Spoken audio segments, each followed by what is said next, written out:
뉴스쇼 금요일의 코너입니다. 사건 속으로 훅 파고드는 시간 훅 뉴스. 오늘도 뉴스쇼 김정훈 기자 나와 있습니다. 어서 오세요. 네.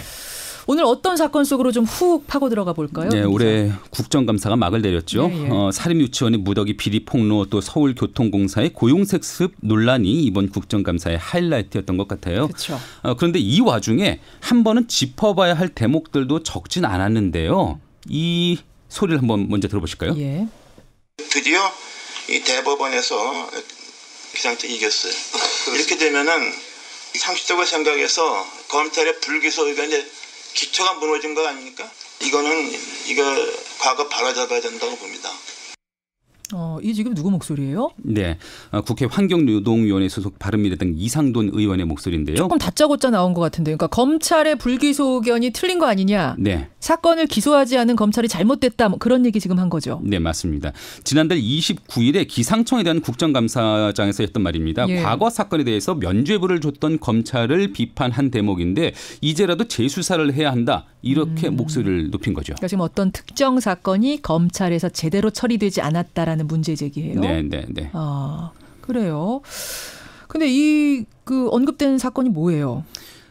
이 언급된 사건을요, 저희가 좀 살펴보니까 검찰의 단순한 판단 착오로 볼 문제는 아닌 것 같아서 저희가 한번 좀 취재를 해봤습니다. 예. 말하자면 같은 사람을 두고 법원이 경찰에서는 죄가 있다고 했지만 검찰에서는 죄가 없다고 했고요. 그 사이에 문제를 제기했던 이들은 아물지 않은 상처를 입기도 했거든요. 경찰하고 검찰하고 판단이 달랐던. 네, 그래서 이번 주 훅뉴스에서는 경찰에서 잡힌 덜미가 연거푸 검찰에서 풀린 그 사건의 숨겨진 사연을 전해드리려고 합니다.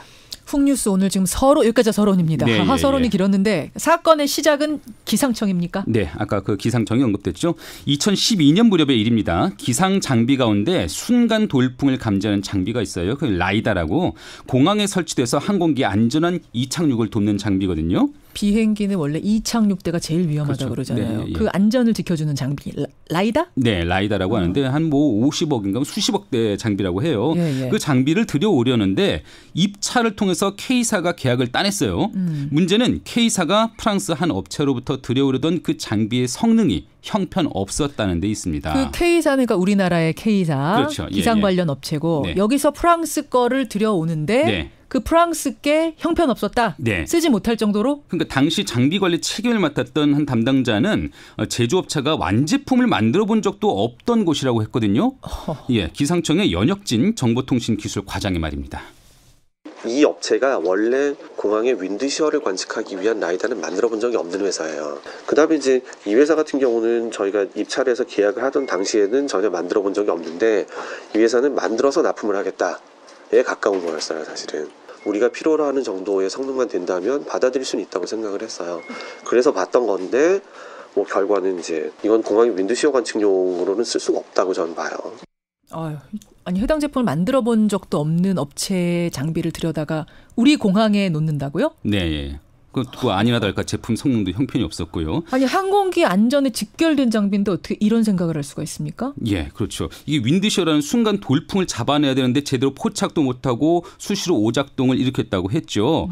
근데 그런데도 계약을 따낸 K사는 문제가 없다 이렇게 버텼고요. 결국 이후에는 그 장비값을 줄 수 있느니 없느니 이 문제를 두고 업체와 기상청 사이에 소송까지 벌어졌어요.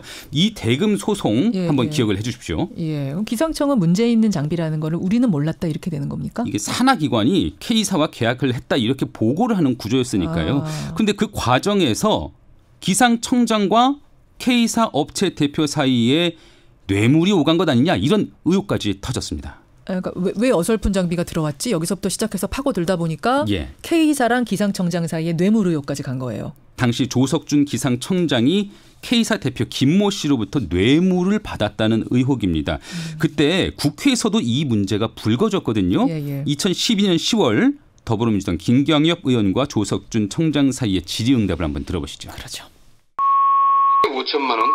장인에게 5천만 원, 성명불상자에게 3천만 원 등등의 이제 채무가 확인이 되고 있는데 이 청장으로 취임하기 전까지는 이자를 계속 내셨어요. 그럼 청장이 취임할 때까지는 이자를 냈다는 얘기는 다시 말해서 금전거래 채무관계는 갚지 않았다라고 봐야 되는데 어떻습니까? 원금 상환은 유예를 받고요. 이자는 제가 지급을 못한 그런 상태가 되겠습니다. 그러면 지금 마음 갖고 있는 거죠? 지금 현재는 예. 그러니까 5천만 원, 5천만 원, 3천만 원 이렇게 되면 1억 3천만 원인데 네. 여기에 대한 이자를 못 내고 있다? 그러니까 조석준 청장은 그 돈을 빌렸을 뿐이라고 하는 거죠.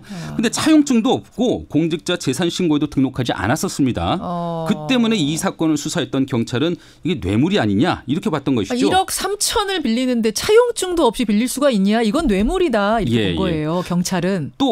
또 빚일 뿐이라고 해도 적어도 그 내지 않은 이자에 대해서는 뇌물이라는 판례도 있거든요. 아, 이걸 빚이라고 치더라도. 그렇죠. 치더라도. 이자를 안 내니까요. 그러면은 하다못해 그 정도의 책임이라도 물었어야 되잖아요. 그래서 경찰은 두 사람에게 뇌물수수 또 직권남용, 입찰 방해 등의 혐의를 적용해서 기소를 해야 한다면서 이게 사건을 검찰로 넘겼습니다. 예, 예. 그런데 검찰은 이 사건을 받자마자 시한부 기소 중지 결정을 내렸어요. 시한부 기소 중지가 뭐예요? 그러니까 시한부로 일시적으로 기소를 보류하겠다 이런 거죠. 왜냐하면은 정말 부실 장비인지 그래서 부정한 돈이 오갔는지 성능부터 제대로 확인해 봐야 되는 거 아니냐 이런 이유에서였습니다. 그러다가 수사가 재개되긴 했는데 앞서 제가 기억을 해달라고 말씀드렸는데요. 앞서 K업체와 기상청 사이에 물품 대금 소송이 있었다고 말씀을 드렸죠. 네, 올바른 장비 아니니까 돈 내놔라 기상청이 그러고 못 예. 준다 뭐 이런 소송이 있었다 그랬잖아요. 네. 예. 그 사건의 1심 재판부가 업체 손을 들어줬어요. 그러니까 형사에서는 기소 중지가 시한부 기소 중지가 그 났지만 상태에서. 요거는 형사가 아니라 민사는 재판이 계속 이루어지고 있었군요. 그렇죠. 예. 예. 근데 1심 재판부가 업체의 손을 들어줬던 거예요. 아, 성능 괜찮다? 예, 업체의 말에 따라서 적격한 장비네 이렇게 판단을 했던 겁니다. 그래서 검찰은 곧이어서 뇌물수수 혐의까지 받던 업체 대표 또 조석준 전 청장을 모두 무혐의 처리를 합니다. 아, 그 기소 중지 잠깐 해놨던 거. 예, 그 민사 가지고선 그냥 무혐의 해버렸군요. 예. 이걸 바탕으로 해서 그 반영을 해서 무혐의 처분을 한 건데 이게 부실 장비가 아니니까 부정한 돈도 아니다 이렇게 봤을 수도 있고요. 그런데 최소한 거액의 돈을 빌린 뒤에 이자를 안 낸 사실이 확인됐는데도 그것도 처벌을 피한 거예요. 결국은? 그렇습니다. 예. 근데 여기서 반전이 있습니다. 무슨 반전이요? 이어진 2심, 3심에서는 재판부가 부적격 장비였다고 판단을 한 겁니다. 아, 그러니까 민사 1심에서 적격이다 이거 장비 괜찮다라는 얘기 듣고 형사도 그냥 무혐의 줘버렸는데 뇌물수수도 그다음 이유 없다고 해버린 민사 거죠. 2심, 3심에서 뒤집어져 버린 거예요. 이 성능에 문제 있네 이렇게. 예, 부적격 장비였다고 판단을 한 거죠. 자, 그러면은 네. 민사 재판 결과가 좀 일찍 나왔더라면은 이거 형사도 상황이 달라졌고. 아니면은 형사에서 조금 더 기다렸으면은 또 상황이 달라졌고 그런 거네요. 그러니까 상황이 좀 달라졌을 수도 있는데 이게 단순히 운이 좋았던 걸까요? 조금 더 시간을 거슬러 올라가 보면 의아한 느낌을 주는 사건 하나를 또 만나게 되거든요. 2007년 뉴스의 한 대목을 들어보시죠. 기상 관측 장비를 구입하는 과정에서 특정 업체에 유리하도록 손을 쓴 기상청의 전현직 간부와 직원들이 무더기로 경찰에 적발이 됐습니다. 경찰은 기상청이 슈퍼컴 2호기와 고층 기상 관측 장비를 도입하면서 관계자들이 뇌물을 받았다는 첩보가 있어서 사실관계를 확인 중이라고 말했습니다. 슈퍼컴 2호기하고 고층 기상관측 장비. 네. 이번에도 기상장비 납품 과정의 비리 의혹 뉴스네요. 예, 여기서 초점이 됐던 거는 윈드 프로파일러라고 그러니까 낮은 층의 난류를 관측하는 장비를 둘러싼 의혹이 있었습니다. 당시 경찰은 기상청 담당자들과 업체 관계자들 사이에 뇌물이 오갔을 가능성이 있다면서 구속영장까지 신청하며 수사를 벌였고요. 해당자들 기소 의견으로 검찰에 넘겼습니다. 앞에서 설명했던 그 K업체 사건하고 굉장히 비슷해 보이는데요. 사실은 거의 똑같습니다. 왜냐하면요. 문제가 된 장비만 다를 뿐 수사 대상에 올랐던 건 그 K업체 대표 김모 씨였고요. 아, 그 K업체가 또 이번 앞서서 그랬던 주인공이에요? 거고요. 예, 그 김 씨가 검찰 단계에서는 무혐의로 풀려난 점도 마찬가지였습니다. 이때는 증거가 불충분하다 이런 이유에서였고요. 아, 그러니까 K사 대표 김 씨가 누군진 모르지만 이 사람은 하여튼 뭔가 의혹이 있어서 가면 경찰에서는 의혹 있다. 검찰에서는 풀려나고 이런 패턴이 두 번이 반복된 거네요. 맞습니다. 그러니까 처음 윈드 프로파일러 사건 때 K사 김 대표를 수사한 곳은 경찰청 특수수사과였거든요. 또 시간이 흘러서 다시 김 씨를 수사한 곳은 서울지방경찰청 광역수사대였습니다. 이게 경찰의 최정예 수사팀이라고 할 수가 있는데 그 수사 결과가 번번이 검찰에서는 묵살된 거예요. 근데 김 기자, 희한하게도 우연히도 진짜 그 사건들에 있어서는 경찰이 수사를 잘못해서 검찰이 바로잡을 수도 있는 거 아니에요? 그랬을 수도 있죠. 사실 그러려고 검찰이 있는 거고요. 하지만 라이다 장비를 둘러싼 비리 의혹의 경우에는 두 사람 사이에 최소한 돈에 대한 이자가 없던 점은 아까 들으신 대로 시인하고 확인됐잖아요. 검찰은 면죄부를 준 셈이고요. 그것조차도 면죄부를 준 셈이다. 또 결과적으로는 그 장비에 문제가 있었다는 게 대법원에서 확인이 되기도 했습니다. 그러네요. 그래서 지금 이상돈 의원이 재수사해라. 이런 촉구를 하는 거군요. 그 부분 한번 들어보실까요? 검찰은 이 1심 판결에서 기상청이 패배한 것을 근거로 불기소 처분했습니다. 2심에서 제대로 붙었어요. 2심에서 기상청이 이겼죠. 이건 일사부재리가 적용되는 게 아니고 공소시효 아직 많이 남았어요. 이 문제는 현재 진행 중인 사건이라고 저는 생각해요. 그래서 이거 과거 바로잡아야 된다고 봅니다. 이상돈 의원의 재수사 촉구. 근데 김 기자, 그 K업체 아까 김 대표라 그러셨나요? 김모 대표. 그 사람 말도 좀 들어봐야 되는 거 아니에요? 검찰만 가면 무혐의로 풀려나는 그분 말이죠. 자신에 대한 혐의는 경찰에서는 무리하게 수사를 한 뒤에 검찰에서는 다 문제가 없는 것으로 소명됐다 이렇게 말을 하더라고요. 경찰이 무리한 수사를 한 거다? 검찰에서는 다 소명되지 않았냐. 또 납품한 기상장비가 부적격으로 최종 결론이 나지 않았습니까? 법원에서요.